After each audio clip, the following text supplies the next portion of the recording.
ঝাল ঝাল টক টক আম মাখা খেতে কার না ভালো লাগে।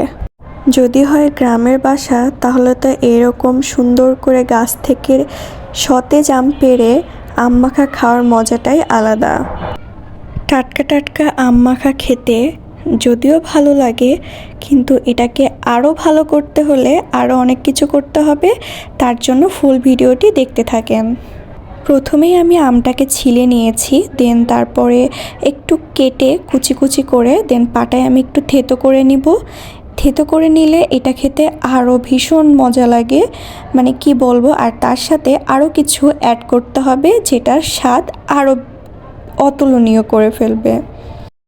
এখানে আমি সরিষা বাটা এবং কাঁচামরিচ দুটো একসাথে বেটে নিয়েছি, তার সাথে একটু তেঁতুল দিয়েছি এবং লবণ, আবার একটু গুঁড়া মরিচ, ধনে, জিরে সব কিছু দিয়ে আমি সুন্দর করে মাখিয়ে নিব। এই মাখানোর ওপরেই ডিপেন্ড করে আসল স্বাদ।